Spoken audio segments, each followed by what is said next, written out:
welcome to the show. Welcome to Not Just Nintendo. Welcome to episode 16. This, of course, is the very last episode of the ninth console generation. How crazy.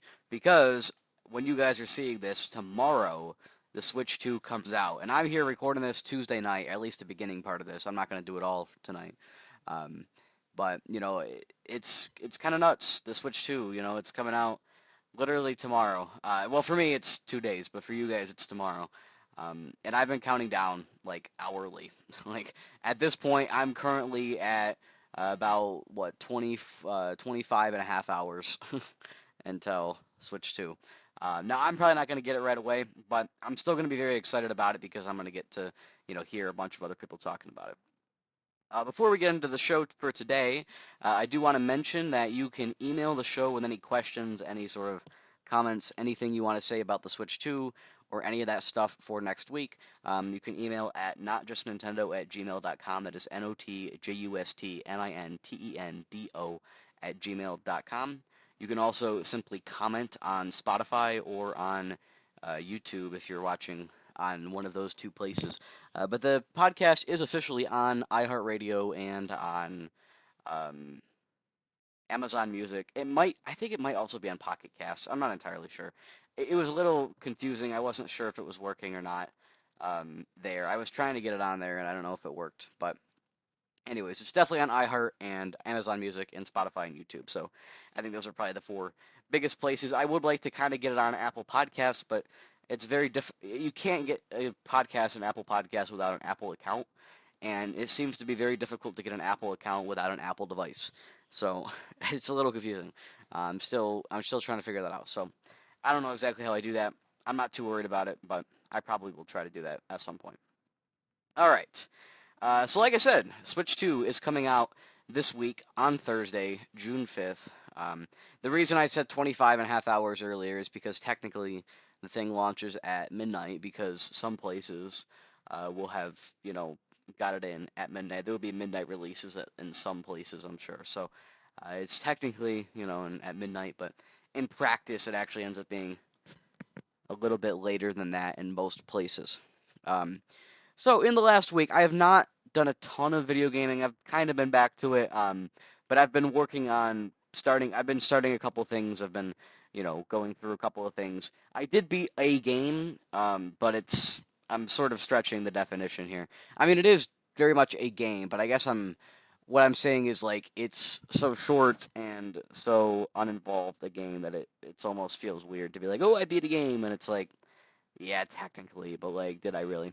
Uh, so we'll talk about that a little bit. Also, in the last week, I've been talking about for a long time getting all my video game collection filed, and I did say last time that I had got the collection filed. For those who don't know, I have 559 games physically, so that's pretty cool. And I got them all filed in a collection, and I had all this extra shelf space because I had moved my pop figures. I used to have a pop figure collection. I mean, I still do have a pop figure collection. I used to have it all displayed on the same shelf as my video games, just on a different half of the shelf. But I've now packed away all my pop figures, stored them in a tote. So now I have more space to put video games, because obviously over time I've only continued to get more and more video games, so I need more space for them. And now I have more space for them, and so it's for the first time in, I would say, a couple years here, I'm feeling pretty good about my amount of space for video games. It's not perfect. I mean, I'd always take more, but it's pretty good. I've moved all of my PlayStation games. They're all in one nice row. Starts with PS1, it goes all the way down. All the PS1 games, all the PS2, the one PSP game I have, all the PS3, all the PS4, all the PS5. They're all, like, in a row. Same thing for Xbox. I have the original Xbox games. I have the loose original Xbox games and the regular ones, like the complete ones. The complete 360 games, the loose 360 games, and then the Xbox One and the Series X games. So, in both of those cases, I have them all stacked in a nice row. My Switch stuff is on a different shelf. I currently have Wii U, GameCube, and Switch on one shelf, and then basically everything else on a different shelf. and they're both hung on the wall in different parts of my room. So it's I'm still sorting things out. I might end up storing things a little differently, but for now, this is the strategy I've come up with. I will say, kind of a interesting thing is where I've now put the PlayStation games. They're on my shelf. They're right next to some Magnavox Odyssey games, or Odyssey 2, I should say. So currently, there's a shelf above my desk. On the very top, it's like four shelves, and they're long shelves. They're like a few wide, and they're hung on the wall. The top shelf has some consoles on it, most of which don't work. There's a not working Atari 2600 Junior and Atari 2600, not the VCS like the original model, but it's the later one, the famous one, not the earlier one. Then there's the Atari Flashback. I don't know which one I have. I think it's like the two or the three, or who cares, whatever. That one does actually work. I have a broken Super Nintendo, a working Wii that I don't really use. Um, I have a few boxed Super Nintendo and one boxed NES game on the top for whatever reason. And I have a NES Flight Stick and a Animal Crossing New Horizons Monopoly board game for some reason. The next shelf down has PlayStation. Like I said before, it's all in order: PS1, 2, 3, or PS1, 2, P, 3, 4, 5. And then next to that, I have the Magnavox Odyssey 2 games. It's a little weird to have those together like that. I might move things around eventually. Of the Magnavox Odyssey 2 games, I have quite a few. Most of them are complete, but I have two loose. Moving over, I have DK Bongos that I found in a Goodwill a couple years ago. They're really nice condition DK Bongos. I've never used them for anything. I assume they work. But at some point, I'll probably end up playing Donkey Konga or Jungle Beat or something to that effect. They're really neat controllers. If you don't have a pair of DK Bongos, you should get them just because even if you even if you don't need them because they're funny. I don't they look cool, They're just nice. If you like collecting, you got to get yourselves a pair of DK Bongos. They're awesome. And then I have all the DS and 3DS stuff. I have like some Game Boy and Game Boy Advance games all loose. So I have this like plastic it's intended for handheld video games. Actually, it has some Mario characters on the front. I think it was originally intended for 3DS games, but I mean, you can fit a bunch of stuff in there. So I have all of the loose Nintendo games, uh, Game Boy Advance, DS, 3DS. I have all that stuff in there. I don't have any loose Switch games, but I have all those loose ones in there. And then I have in the cases some DS games, some 3DS games. On that shelf, I also have like a couple stacks actually, so I don't like there's not too much weight of assorted handheld devices. There's a couple that I've found randomly at like Walmart or like liquidation stores. They'll have like these like they call them Famiclones. A lot of them where they have a bunch of ROMs of Famicom and NES games that are just reskinned. I have a couple of those kind of things, and then I have the Mario 35th anniversary Game and Watch, the Zelda 35th anniversary Game and Watch, a purple Game Boy Advance, a blue DSi, a pink, and a white DS Lite. And then the other stack I have two Game Boy Advance SPs. They're both AGS 001, the one with the worst backlight. I have I think it's Fire Red is what it's called. It's a red one, and then the Cobalt Blue. And then below that, I have two 3DS XLs, regular, not new.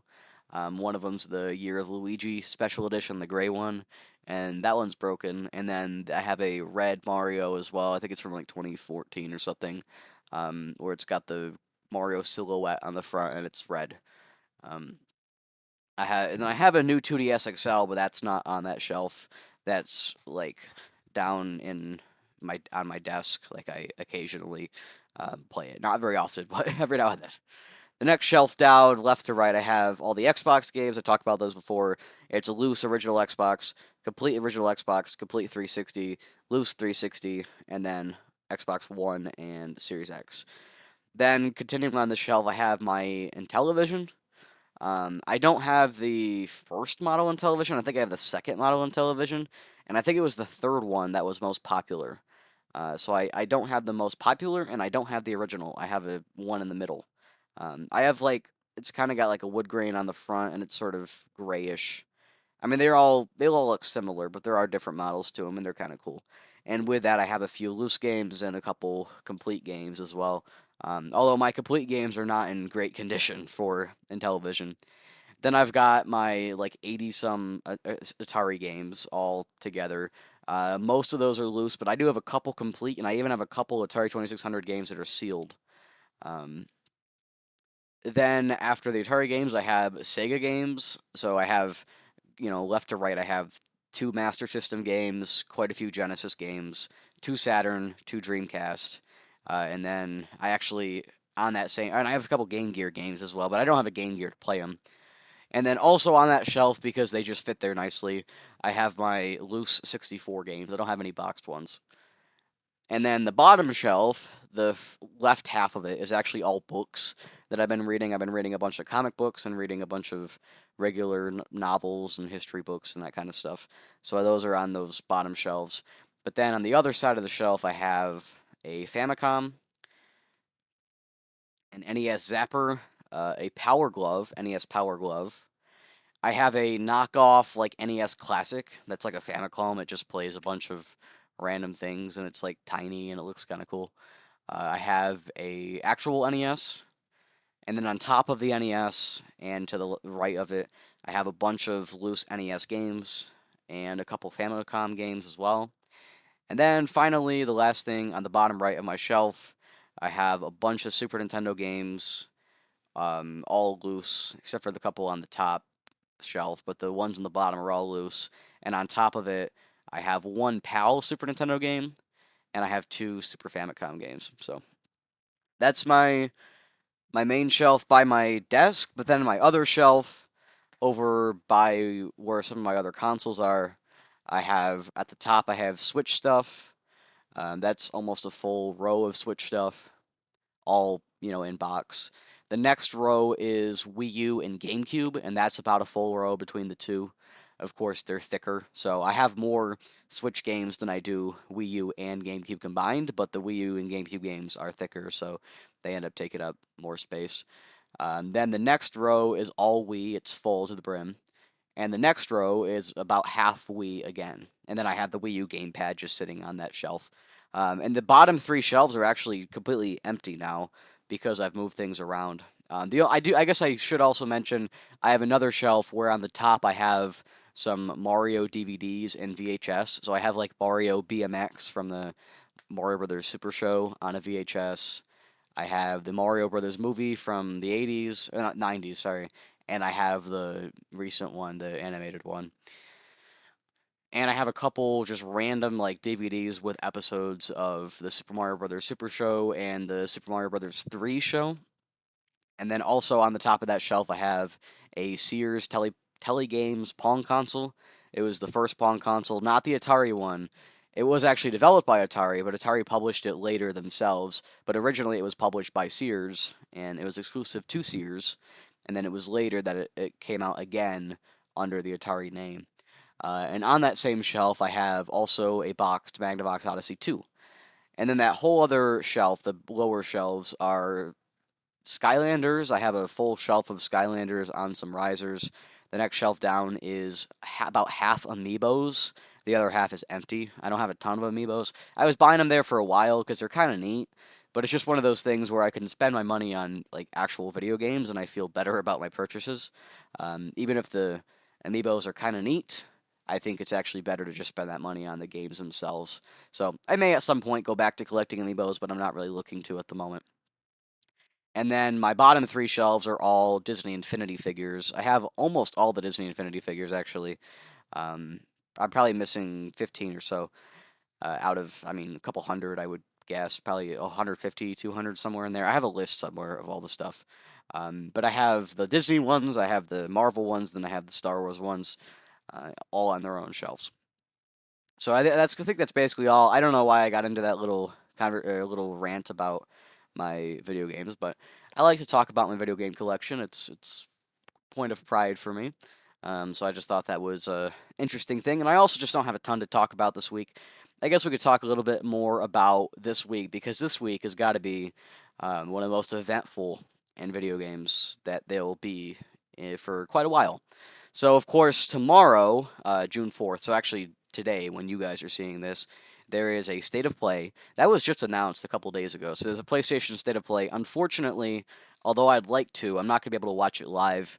I'll have to watch it later on tomorrow night or maybe even on Thursday morning. Um, I'm excited about that. I don't really know what kind of stuff could show up. Maybe like Death Stranding 2, maybe Ghost of Yotoi, or maybe Ghost of Yotoi already came out. I'm not entirely sure when that's coming out. But I'm assuming they must have something to talk about if they're doing a direct. I think usually they do one in May, a State of Play. Oh, it comes out in October. So yeah, they'll probably talk quite a bit about Ghost of Yotoi. Um, is that how you say that? Yotoi? I think so. Anyways, but yes, I just thought that was kind of interesting. There's a State of Play. This is announced last minute. Usually there's a State of Play in May, so it seems it's got pushed back a little bit. Maybe they did it just to align with Summer Games Fest. I know when you go on the Summer Games Fest website and it shows like, upcoming events or whatever, that's listed as part of Summer Games Fest, even though, I mean, it's questionable whether or not it actually is. But I mean, if you want to count it that way, you can. I guess it doesn't really matter. But I did find it interesting that they've decided to join in on the Summer Games Fest festivities this year rather than just doing their own thing again. Is that a good idea? I don't know. I mean, probably. It doesn't really hurt them. They're doing the State of Play around the same time of year they normally do, just a couple weeks different. And they're also getting, I would imagine, more help with the advertising and stuff just by being a part of Summer Games Fest. So I think it's actually probably a smart move for them. It's like, Nintendo does their June Direct. I'm actually skeptical as to whether or not we'll get a June Direct this year because of the Switch 2 coming out. But if we don't get a June Direct, I imagine it'll be in July or something. I could see a scenario where they push it off until after Donkey Kong Bonanza, and so we don't get it till July.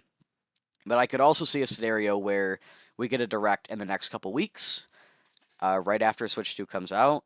And I could also see a scenario where we get a direct closer to the launch of Donkey Kong Bonanza, whether that's the last few days of June or maybe the first couple weeks of July.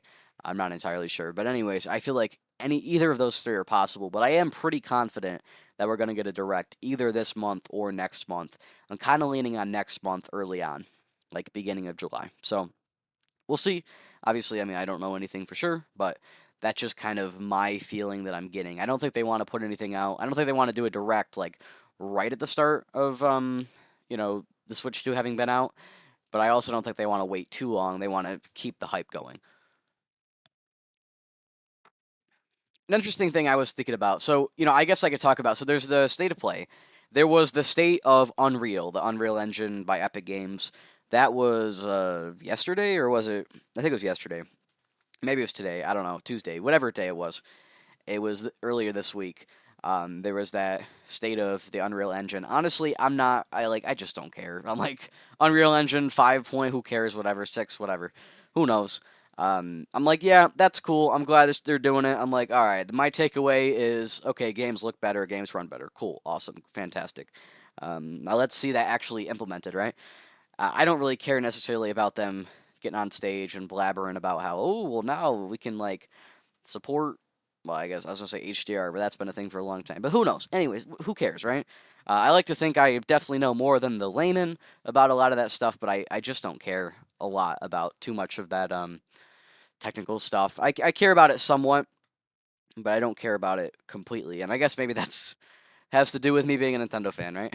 But anyways, so there was that, and my takeaway from that Unreal Direct, I didn't watch it, but my takeaway is that that thing was going to happen at anyways, and Keeley like last minute went to them and was like, "Hey, you want to like put this as a part of Summer Games Fest to kind of like pretend like."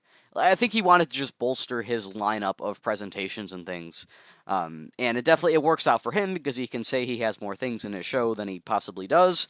But it also works out for Epic because they get some free marketing, some free advertising on the Summer Games Fest website and from all the socials and stuff.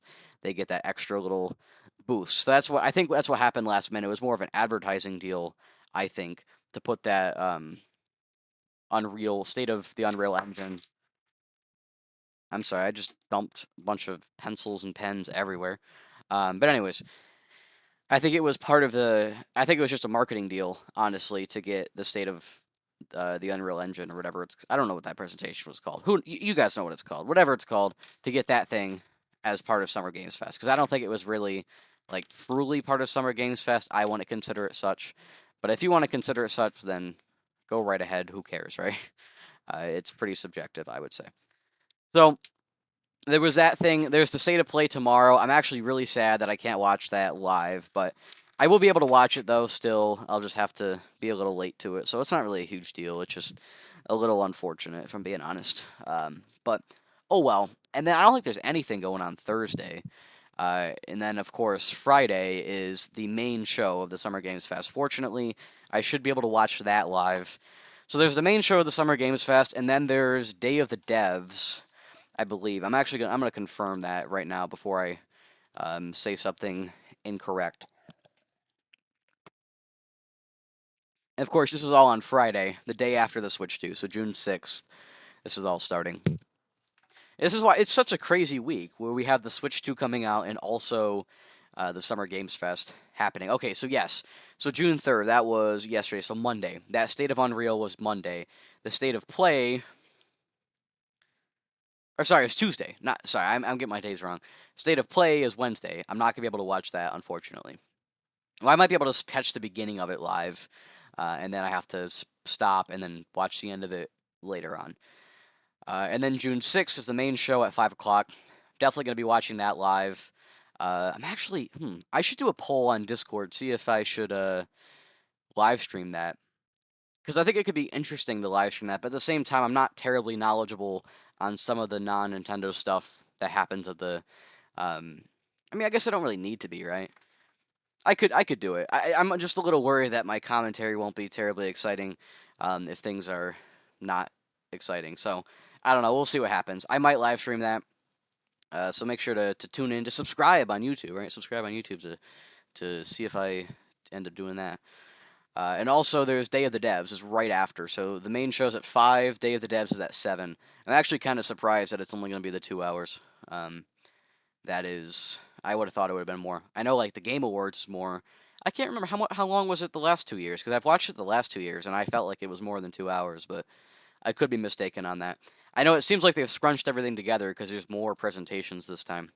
So yes, I will watch the main show. I will watch probably Day of the Devs. If I decide to do the main show live, I might not do Day of the Devs live because I might want to hop off after the stream and just kind of listen to that in the background. I don't know if I want to be as engaged on that. And obviously, I wouldn't want to not be engaged and also be doing a live stream. And then, of course, also on Friday night, we have that ball pit game from Devolver. I know absolutely nothing about it, and I could just watch the direct and then I would know stuff about it. But honestly, I really couldn't care less about this game. I don't understand why this is such a big deal that it needs its own showcase. I guess they just needed something from Devolver, so they're like, hey, have your own direct. And they're like, fine, but we only have one game to talk about. Keely's like, works for me. That's what I take from this. But anyway, so I probably will not be interested in that. Unfortunately, there's a bunch of stuff on Saturday, a bunch of indie presentations, and I imagine most of them are indies. I will not be able to watch those things on Saturday, at least live. I might later on watch through them or at least listen through them, but I'm probably not going to be able to watch those live, which is, like I said, kind of unfortunate. Sunday, there's a few things. There's the Xbox Game Showcase. I will definitely be watching that. Again, I might live stream it. We'll see. I'm not entirely sure. I know it's supposed to be an hour long. I'm not entirely sure, or not an hour long. It's supposed to be 2 hours between the start of the Xbox Game Showcase and the start of the PC Gaming Showcase. I'm not entirely sure if the 2 hours is going to be spent mostly on the Xbox Direct, or if it's going to be like an hour and a half versus half an hour. And then I'm also not sure if that Xbox Direct is going to take up that entire 2 hours, or if there's going to be a bit of a break between the Xbox Direct and the PC Gaming Show. So I don't know what's going on with that, but I'll definitely watch the Xbox Showcase live, and we'll see about the PC Gaming Show. I don't really know. Um, then, of course, late that night on Saturday, for some reason, they have the Death Stranding 2, like premiere, they're calling it. Just like a bunch of gameplay footage and stuff is how I take it. I probably will not watch that. We'll see. Maybe I'll read up on it afterwards, but I don't think I'm gonna watch it. And then now they've just added this today. This was not here when I checked yesterday. On Monday now they've got the what is it? Black Voices in Gaming. I'm probably not gonna watch that. It's just like weird to me. Like first of all, more indie games. We've heard enough about indie games by that point. I'm not really too interested. For me, I think Summer Games Fest really ends with the Xbox Showcase. I'm really there for the State of Play, the main show, Day of the Devs, the Xbox Showcase. That's kind of really what I'm there for. The stuff in the middle, I might listen to, just depending on, what I'm doing. But I don't know, it just doesn't seem terribly appealing to me to just hear about a few more indies, especially when I can't even watch that one live because I'll be like in school and stuff. So not really super appealing to me. But I'm sure it's there for some people. I'm sure there's people that'll watch through literally every single one of these, and I'm sure there's also people that literally will not watch a single one. Billions of people probably. But anyways, so I just thought that was interesting. Like I said, I might end up live streaming that main show at least, and maybe Day of the Devs, and maybe I'll even live stream the Xbox Game Showcase. I probably would live stream the State of Play, but I cannot watch that live, so it's unfortunate, but that's just how it goes, I guess. Oh well.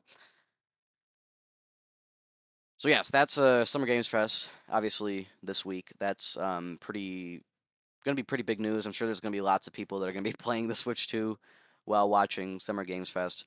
It's just so crazy to me that those things happen on the same week. But I guess it kind of makes sense. I mean, it's not something that'll happen again for another 7 or 8 years. I'm assuming, at least. Who knows? Maybe they won't launch in June after that. So who knows if Summer Games Fest will even be around for 8 years? I don't know. I guess we'll take a quick music break and then I will return and we'll talk a little bit about some new stuff. And then, depending on how long we've been going, I might just go ahead and go back to some more about Summer Games Fest.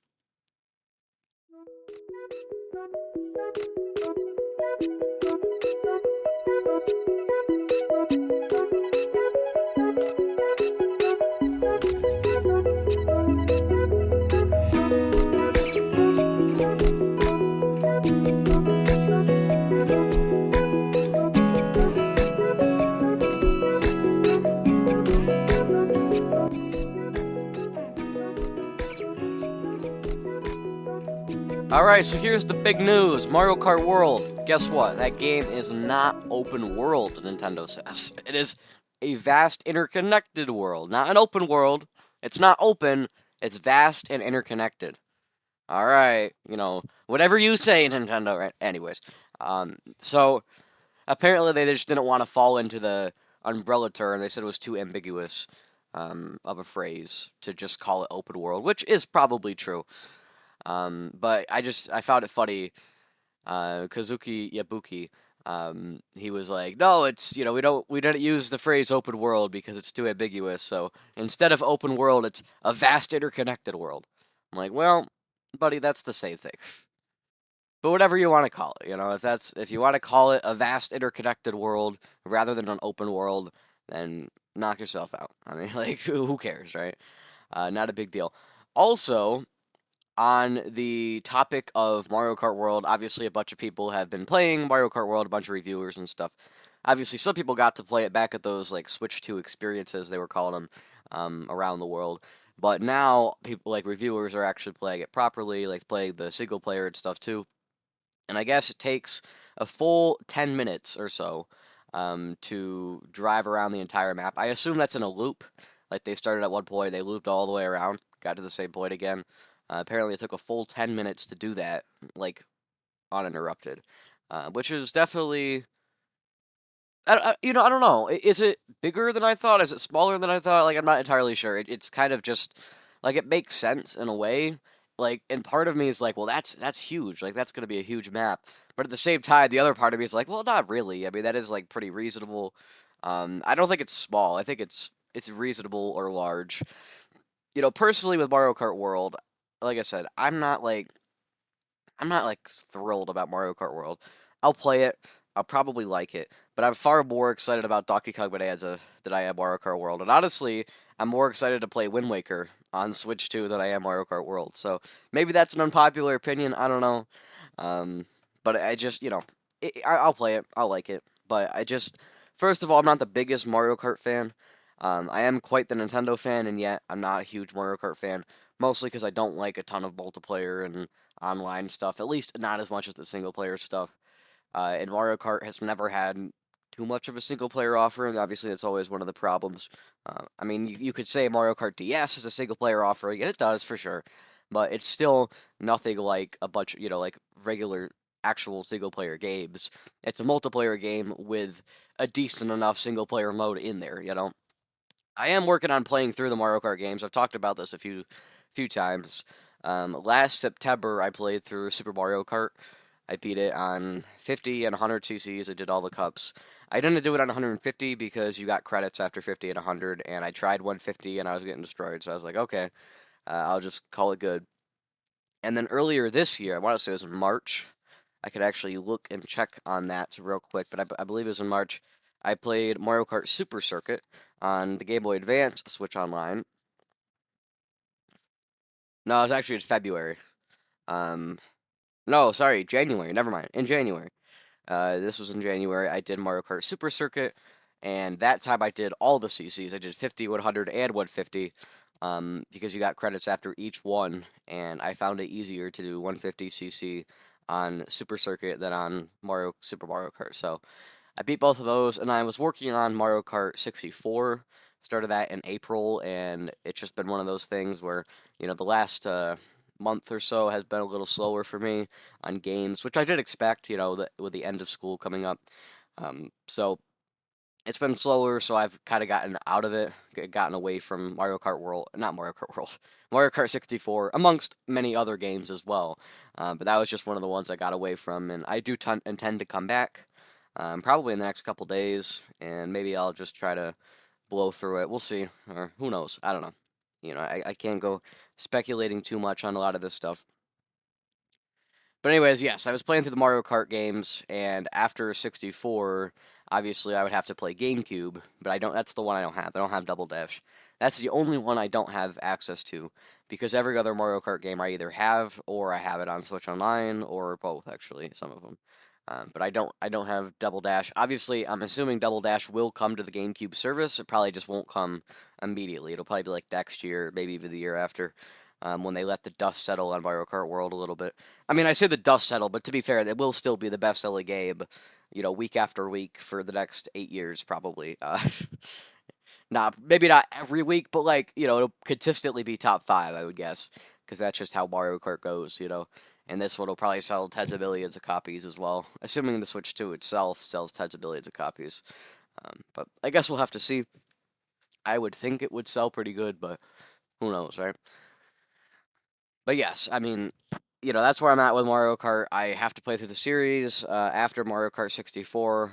If I have a Switch 2 by then, I'll play Mario Kart World.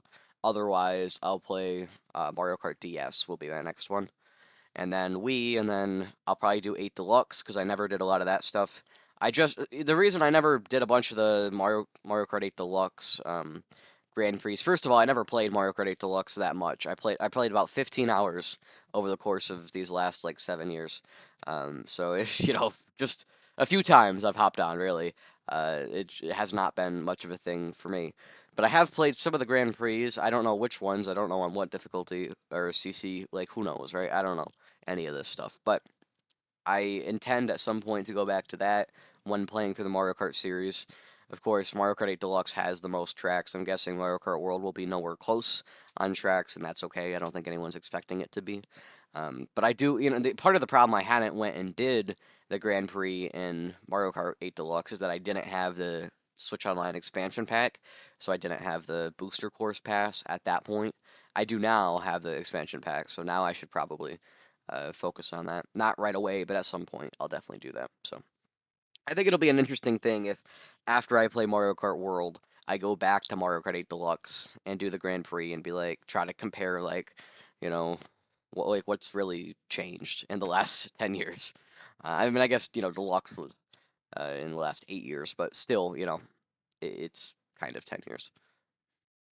They put NBA 2K25, Alone in the Dark, Bomb Rush, Cyberpunk, and Destiny 2 the final shape, all on PlayStation Plus. Personally, I don't have PlayStation Plus, so I really don't care. But I figured I'd still, I was just looking through articles and I saw this one. I was like, oh, okay. All right, I'll read this one out. They got those games are on PlayStation Plus now. Those are this week's games on PlayStation Plus. Unlike with Xbox Game Pass, when PlayStation Plus puts new games out on the service, they add like 4 or 5, and then maybe they get rid of one, but usually they keep the stuff around. Whereas on Game Pass, they add 3 or 4 games, and then they remove like 12. So, it just tells you the health of those two services. I think at this point, if I was ever going to buy one of those again, because I had 3 months of Game Pass because I got it for free last year in the fall. And if I was ever going to do that again, it would be because I ran out of stuff to play. So currently, I'm in no real danger of running out of stuff to play, but I could see a situation in where if I don't buy games for a little while, or if I don't buy very many games for a little while, I could definitely run into a situation where I do run out of stuff to play.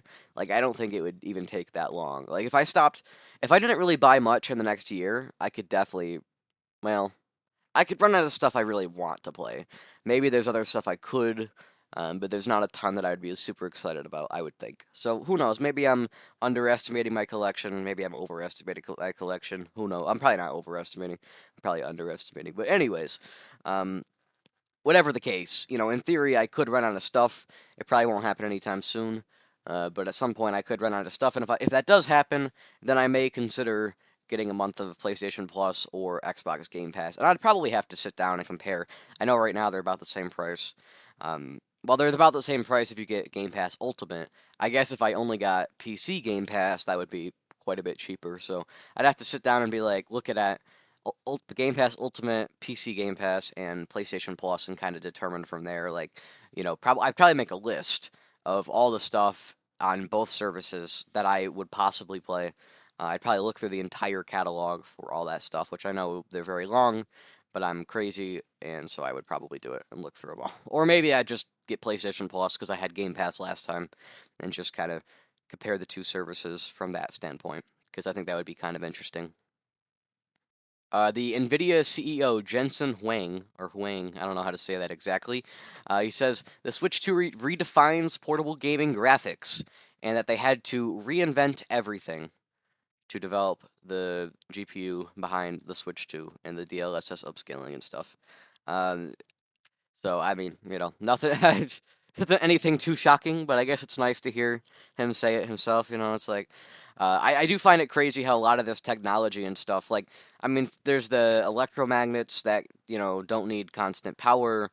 There's the DLSS upscaling, and both of these technologies have been around for some time. And even, like, you could argue the mouse stuff, like, they've been around, but I think it's, Nintendo is really, Nintendo and Nvidia in this case, they're collaborating on this, are really making great strides in technology just in general. Obviously, they're making great strides in, improving gaming hardware, but also just for the greater sake of tech in the world.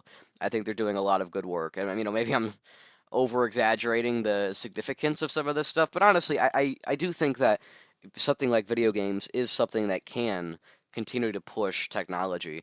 I mean, we see all the time, graphics cards and CPUs have to improve, which in turn ends up helping out, other things besides just video games, all because video games, become bigger and become more expansive. And so video games are pushing technology in a lot of ways, and I think this is just another example of this with the electromagnets and with the uh, whatever else, the DLSS upscaling and that kind of stuff. I think this is just another example of, Nintendo, but also just video games in general, kind of pushing that boundary. So I did mention the State of Unreal, which was kind of technically sort of partially part of Summer Games Fest. I talked about that a little bit. Well, I didn't really talk about it much. I just kind of said I didn't care at all. But I guess part of this was that they had the demo, not the demo, whatever it is. Yeah, it's like a tech demo for the Witcher 4. And everywhere I go online, I look on. To be fair, I don't use Blue Sky much these days, but I was looking on there, and people were freaking out about it there. People were freaking out on YouTube, just everywhere. I've been seeing people talking about The Witcher 4 and how amazing it looks and all this stuff. So, definitely sounds like the general public is pretty happy with this Unreal Engine thing. Again, I don't this update or whatever. Personally, I don't know much about Unreal Engine or what these updates really do or what they mean or any of that stuff. But you know what? If games are going to look better and run better, honestly, for me, it's I think more about running better. But if they look better, sure. Really, if they run better and stuff, then that's fine by me. If they can better optimize things for the systems we have, like the PS5 and the Xbox Series X. I can't say we have the Switch 2 yet. That's tomorrow. Then I'll be able to say systems we have like the Switch 2. But if they can better optimize things for those consoles, then it definitely would be beneficial. Like I don't play a ton of well, I mean I guess I do play some of them. I'm not like super focused or super into the zeitgeist on a lot of these big like the first party Sony stuff and a lot of the you got your Assassin's Creeds, you got your Halos, your like Doom the Dark Ages, or big games outside of Nintendo that are usually for pretty mainstream audiences. I'm usually not like super into those things, but I end up playing some of them later on, like a couple years down the line. I don't tend to be there day one for a lot of those things. It was like Doom the Dark Ages, right? Doom the Dark Ages was coming out, and I was like, well, you know what? Maybe I should play through all the Doom games. And that's what happens with me a lot. I'll hear like, oh, well, Doom the Dark Ages is coming out. That's a great, reminder. I should go play all the old ones, and so I'll do that. And then maybe at some point I'll get around to the Dark Ages. And it's not just Doom. That's just in general what happens with me a lot. I'll be like, oh, they're doing a new, Spider-Man game. Well, great. That's a great opportunity for me to go play the old ones. And then I usually get to the new thing later on, but at least I get to it at some point. So that's just kind of where I'm at on a lot of that stuff. There is an untitled D&D game in development with Giant Skull, and I guess the rumor this is I think confirmed that there is a D&D game, yeah. But the rumor is that they're doing this instead of Baldur's Gate, and that Baldur's Gate is done. Like they're done with Baldur's Gate. They've done 3 of them. No more Baldur's Gate. I mean, all 3 Baldur's Gates were made by different teams, and I think they were all published by different studios as well. There's very little connection between the Baldur's Gate games, which I find quite funny. But so I guess they're moving on from Baldur's Gate with D&D video games, and they're supposedly doing something else. I mean, whether that actually means moving on from Baldur's Gate or just doing something different with Baldur's Gate, I mean, who knows really? And, it's not that Baldur's Gate's been the only D&D game. It's just been the one in modern times. I mean, obviously, like back on DOS and back on the Atari 2600 and on the NES, there were all sorts of Dungeons and Dragons games. But I feel like after that, they became a little less common. There were a few. There was, and really until like original Xbox, that 6th generation, I feel like there were a lot more. I mean, the first Baldur's Gate was before that, I guess technically, but they had Baldur's Gate Dark Alliance that generation. They had like Demon Stone, and some other stuff that can't remember the name of. I'm not super knowledgeable on a lot of that D&D stuff. Specifically on the video games, or just even in general, I'm not knowledgeable in D&D. But I do at least somewhat find it interesting when they have D&D video games. And, I do kind of want to play Baldur's Gate 3 at some point. Baldur's Gate 3, though, seems like something to me that I would probably maybe kind of sort of like. I don't know. I could actually see myself not liking it as well. But it's also just a huge expenditure of time. And for a guy that's trying to play tons of games, it just doesn't seem like the best decision to try to get into that. And again, I'm not even also entirely sure that I'd even like it. And it's a new game. It's still like full price, or maybe it's not full price, but it's still expensive. So I'll probably just wait, and at some point maybe I'll pick it up. But it's not something I'm like specifically wanting to get into. So if I ever find it cheap, then I'll grab it and I'll check it out. And maybe it'll be like my new thing, but I'm not expecting that. But I do at least have some interest in it. It's not like I'm completely blind to it. Like I am at least sort of moderately interested. So Baldur's Gate is just one of those things. I mean, who knows if they make another? I guess this they're saying this next D&D game is supposed to be single player. So if they make a big single player D&D thing tie-in, maybe I'll play it. Who knows? I guess it'll probably not be something day one. So I'll probably wait and see what people say about it, and based on that. So, I mean, who knows? And I mean, to be fair, if this game is just starting development now, we might not hear about it till I'm 60. So, I mean, who's to say, right? Like that's just how games are, It's like, oh, new game in development. It's like, all right, I'll check in 8 years or so. In 8 years, I'll start complaining about having not seen it. But for now, it is what it is, right? So I just find that interesting that they're supposedly moving on from Baldur's Gate. I don't know if that's actually true, but that's the rumor going around apparently. Also, if you remember back in the Switch 2 Direct, I can't remember if this was also in the March one or if it was just in the April one. I'm not entirely sure. But in the Direct, there was that teaser, like the absolute, like it was just a little bit of it wasn't actually gameplay footage, it was a little cutscene or something of the 007 game. They kind of teased that, but there was no information, there was no release, there was no gameplay, no nothing. Supposedly, that is now, or not even supposedly, it has now been like a fully officially revealed. IO Interactive, they revealed 007 First Light. Apparently, the first trailer for it is out this week. I don't know when exactly this week is, because it is this week. I guess I could actually check, because this is a day old article. Maybe it has come out now. Yeah, I don't think so. All right, so we're still waiting on that trailer.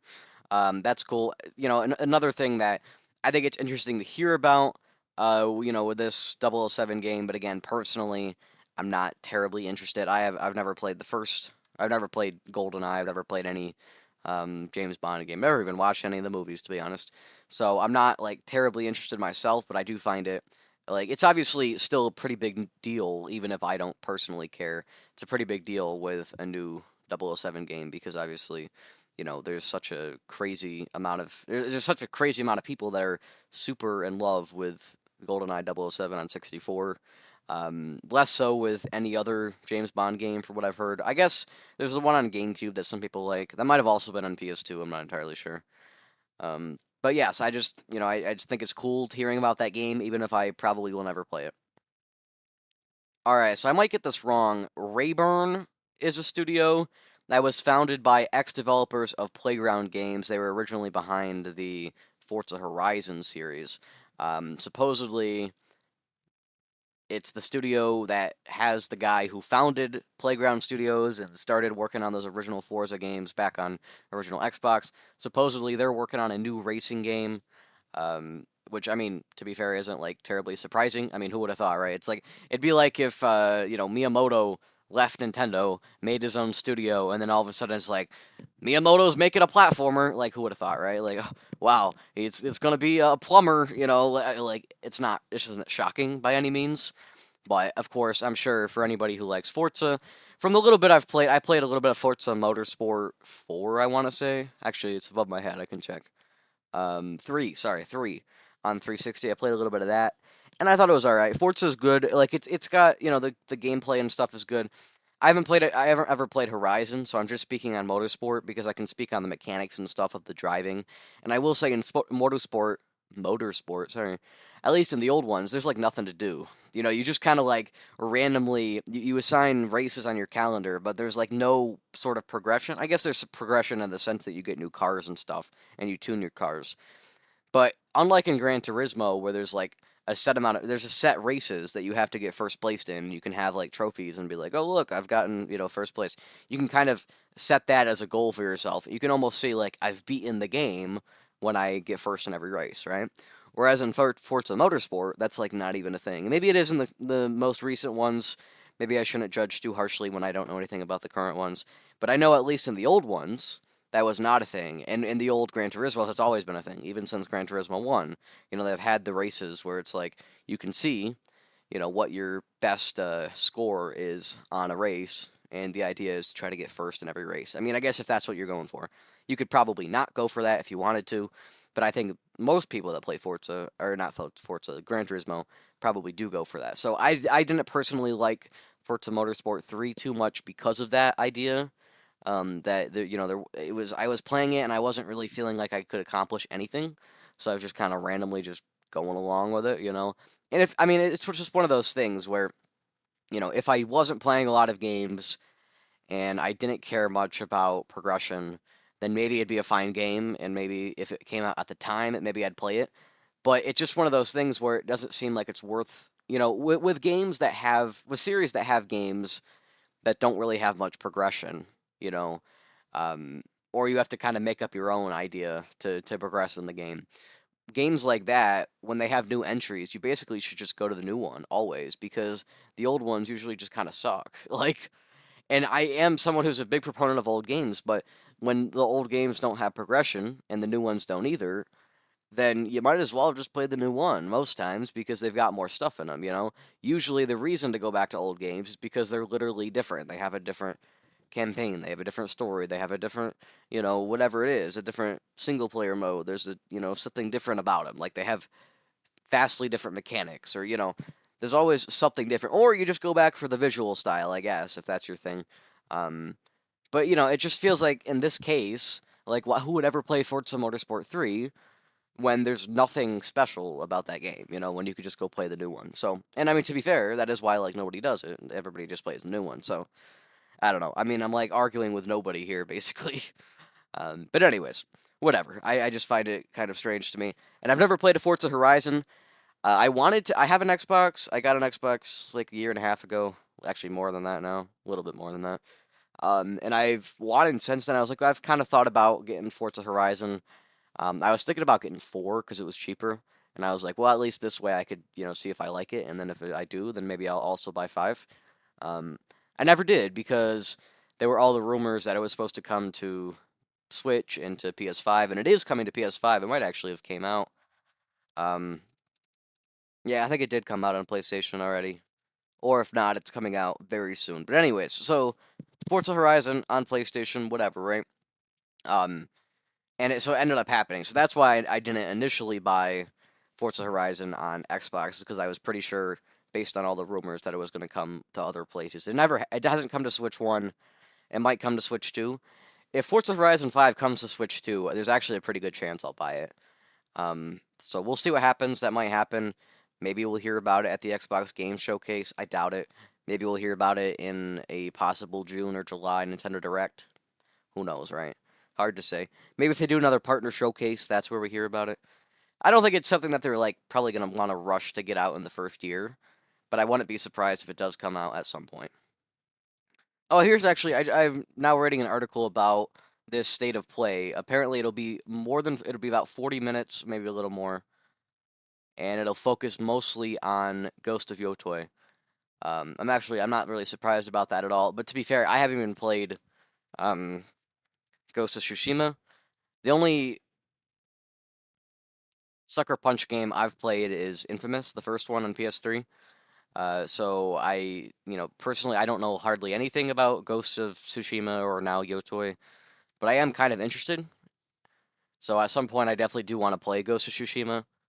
It's one of those things where I've got quite a few things still to play on PS4/PS5. So at some point, when I start to run out of those things, I'll probably buy a game like Ghost of Tsushima. I'm kind of leaning between Ghost of Tsushima and Horizon as one of my next things to buy on PS4 or PS5. But of course, it's also going to depend on, you know, what else comes out or what else I find cheap or, if I find other stuff, then I'll happily play those next. But I could see myself playing either Ghost of Tsushima or Horizon's Zero Dawn in the next year or so. So we'll see what happens. I don't know for sure. But I'm definitely interested in Ghost of Yotoi, but I have to play Ghost of Tsushima first because I want to play the game anyway. There's no reason for me to not. And I found this nice put together IGN article that just kind of has all of the games for Switch 2 that are launching on Switch 2 all together. So I'll just read through the list. Mario Kart World, definitely interested in Mario Kart World. Obviously that's basically everybody's gonna get that. Switch 2 Welcome Tour. Did we figure out that was $10 or what? I'm not entirely sure. I think it was $10 or something. It was pretty cheap. So I might buy that at some point. The upgrade pack for Breath of the Wild and Tears of the Kingdom. Obviously, I get those free with the Switch On expansion pass. Street Fighter 6. I'm not really interested in that. Deltarune. I don't know. Maybe at some point. I've got to play Undertale first. Puyo Puyo Tetris 25. Literally do not care. Fast Fusion is interesting. I'm probably not going to play it. That's the one that is kind of like Fast Racing Neo on Wii U, if anybody remembers that. I think it also came to Switch, though. It's kind of like F-Zero, but in a modern sense. Bravely Default, the remaster. I'm actually really kind of thinking about that because it's another Square Enix game. I think it was only $40. I thought it would be an interesting thing to buy early on Switch 2. So it'll depend on when I get a Switch 2 and, what else I'm playing. I might end up picking that up. Hitman World of Assassination by IO. That does actually look pretty cool, to be fair. I think this is it's a remaster. I don't know if this Signature Edition is coming to all platforms or if this is just the Switch 2 release. I'm not entirely sure on that. Split Fiction, I'm not going to play because I don't have people to play it with. Hogwarts Legacy, I'm probably not going to play because I really don't care about Harry Potter. Yakuza 0, I'm probably going to buy and I'm probably going to play it, I imagine. So, I have Yakuza 0 on PS4. I started playing it, and then I kind of got out of it because I found out that it was coming to Switch 2, and it was going to be cheap, and it was going to have extra stuff. So I'm like, okay, well, in that case, I'll just buy it again. Civilization 7. I don't know if I'll get Civilization 7 on Switch 2 or on Steam, but at some point I'm going to want to get that game, probably. I might actually get it on Switch 2 to try it on there with the mouse controls at some point, but probably not right off. Cyberpunk 2077, I really don't care. Rune Factory, Gardens of Azuma, I don't really care. Survival Kids, I don't care. Dobunga's Ambition, I honestly don't remember what that is. Suikoden 1 and 2 HD Remaster, I am actually kind of interested in, because it's one of those well-remembered RPGs, from back in the PS1 days. So I might actually get that Suikoden remaster at some point. Sonic Time Shadow Generations, I am actually also interested in that. I'm probably going to play that at some point here soon. Kunitsugami Path of the Goddess, don't really care too much about. Fortnite, oh great, I'm so excited for Fortnite. F-Zero GX, I will probably try it. I can't imagine I'll play much of it. At least not right off. I think at some point I'll probably come back to F-Zero GX, but I'm not terribly interested in playing it right now. Of course, the Wind Waker, I'm definitely going to play that. Soul Calibur 2, same situation as F-Zero GX. I might try it, but I'm not, terribly interested in it. I'll probably, check it out for a few minutes and then call it good. And then Fantasy Life I, The Girl Who Steals Time, also not really interested in that. But definitely, this is a pretty good lineup. There's at least something here for everybody. There's probably at least a few things here for everybody, I would say. I know there's a few things here for me, so I'm definitely thrilled about this lineup. Again, I don't know if I'm going to get Switch 2 right away. Actually, I'm pretty sure I'm not. But I imagine even if I do get it, a couple months in, I'm still going to have plenty of stuff to do, on top of possibly Donkey Kong Bonanza, depending on when I get it.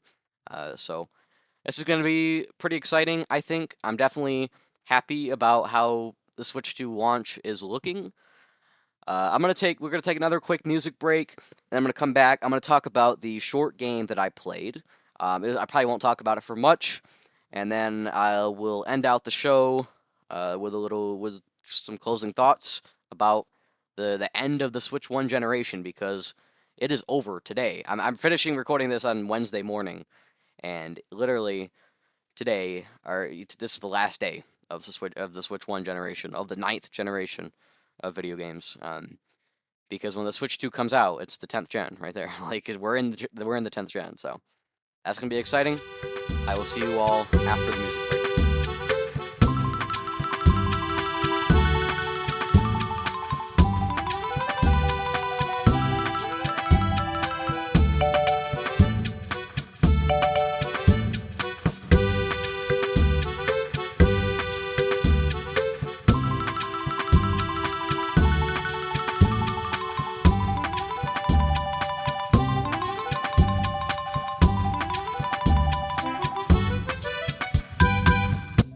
Alright, so I beat a game. I beat a very short game, which means I'm going to talk about it for a very short time.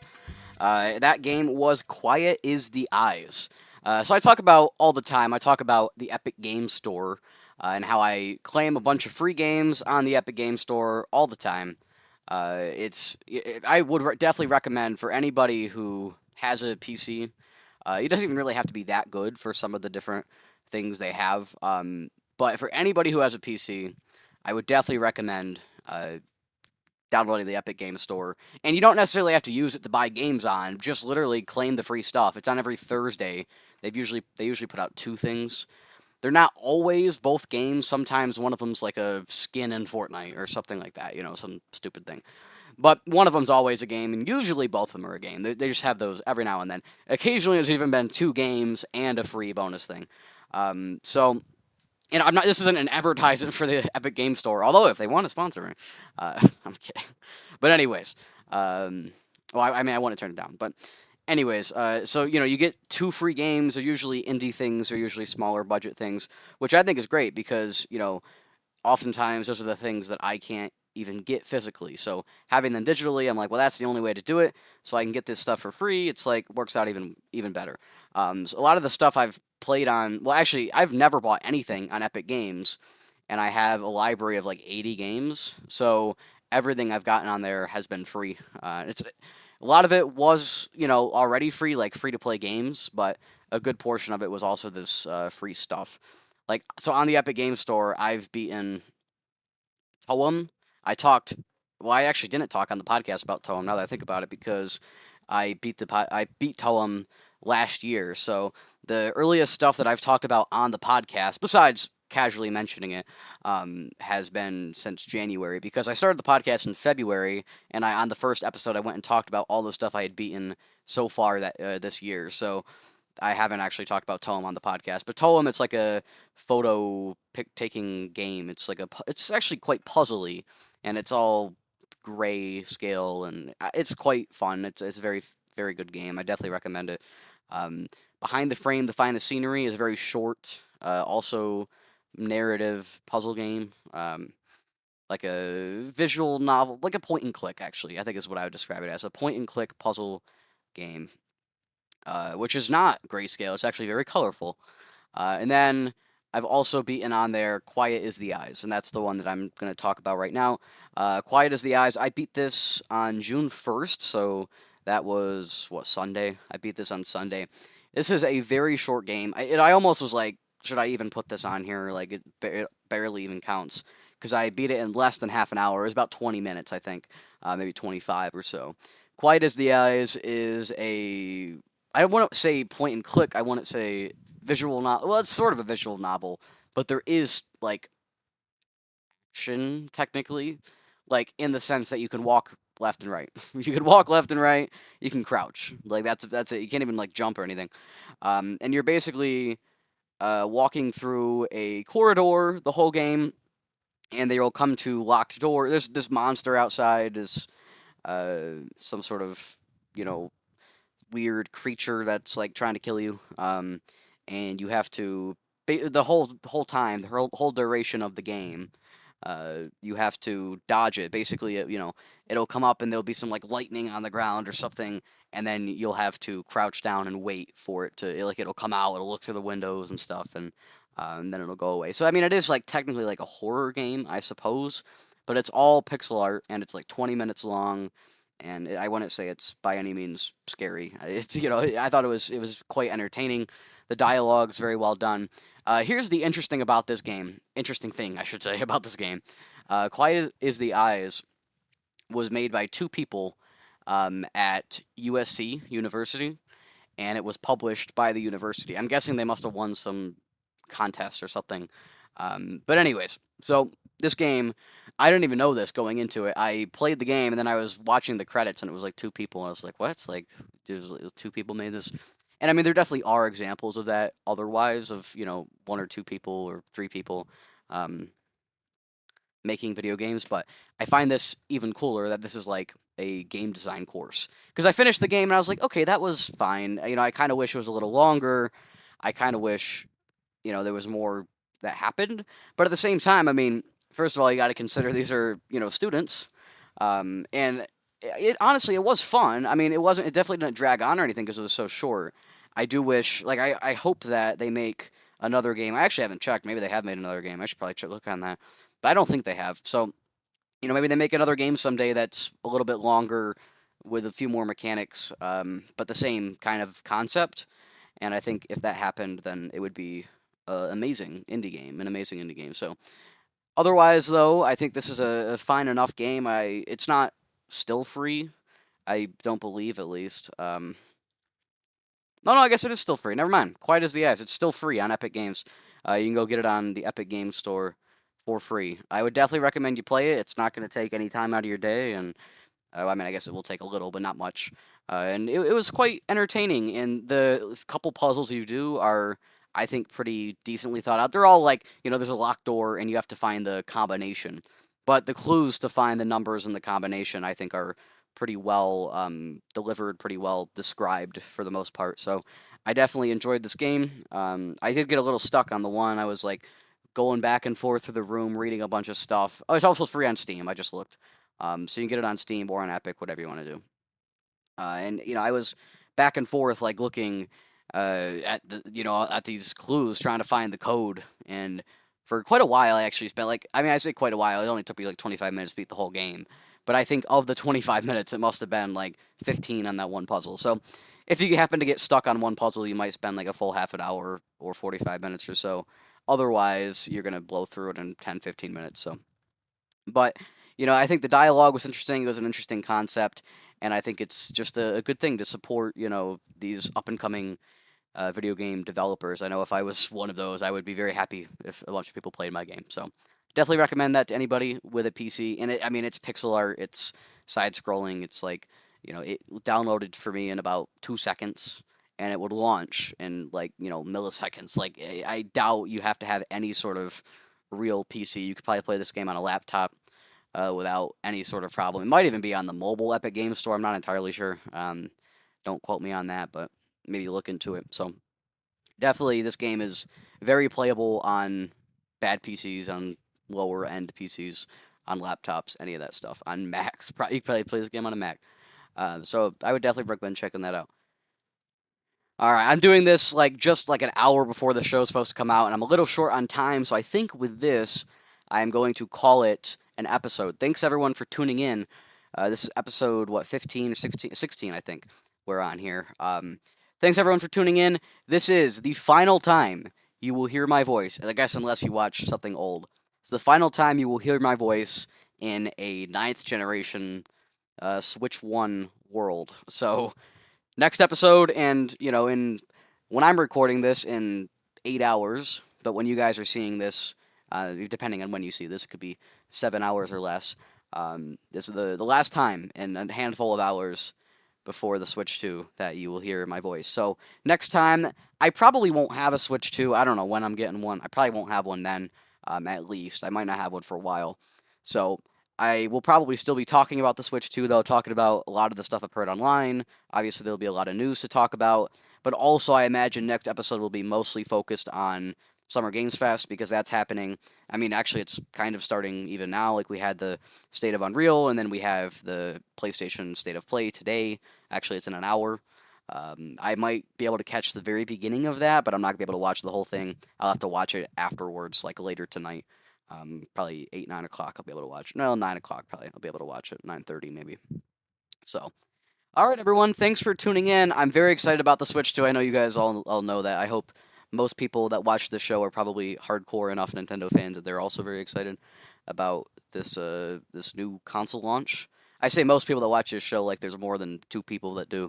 But so whoever's watching this, thank you. Maybe this is the episode that blows up. All of a sudden I'll be in the millions of subscribers. Speaking of subscribers, you can subscribe to the YouTube channel if you're on YouTube. If you're not on YouTube, if you're on Spotify, or now the podcast is on iHeart and on Amazon Music.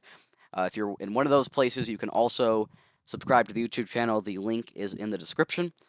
So do that. Also join the community Discord and talk about all things Nintendo and all things non-Nintendo, and that's kind of it. We talk about video games, but you can come talk about that, or talk about anything really on the Discord. It'd be fun to build a larger community over there. It's pretty small at the moment.